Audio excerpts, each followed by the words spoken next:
I'm Chris Kenny, and I'm wondering about democracy. Why do we bother? We might as well just resort to government by reality TV or media stunt or government by social media, perhaps. It's laughable. The media political class, or more particularly the so-called progressives who tend to dominate the media political class, are interested in all sorts of things, aren't they? They're interested in themselves and their futures and their ideas and their gimmicks and their perks. And in case we miss the point, they're also fascinated by their own perception of themselves. But what they don't seem to be particularly interested in is voters, or what people have actually voted for. Exhibit 1.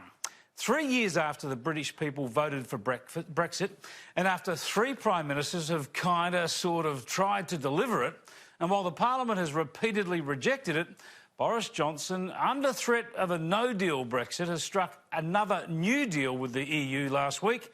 And so, what did the Parliament do at a special sitting yesterday? They blocked it. Again. Once again, the will of the people thwarted. Once again, a Prime Minister obstructed. Once again, a shambles. Now is the time.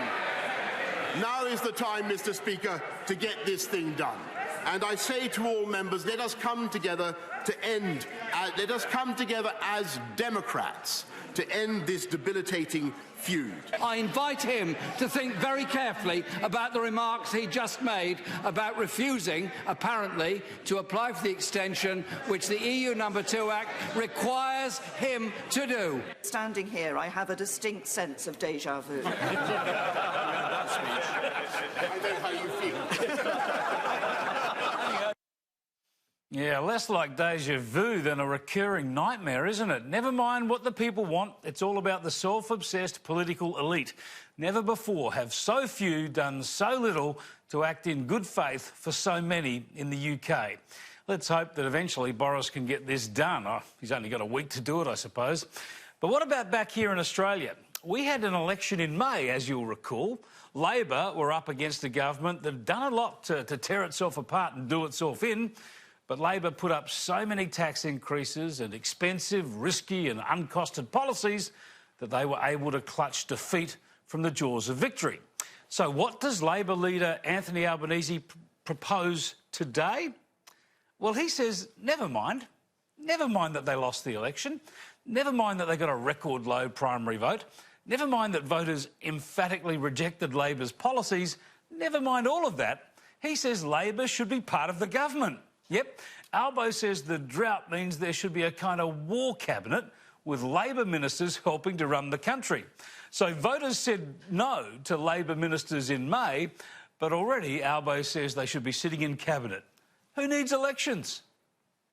These are extraordinary matters in which the government clearly needs assistance. This is put forward in the spirit of bipartisanship. You know, we've extended the bipartisan hand, and my advice to Scott Morrison would be to take it. What does he have to lose?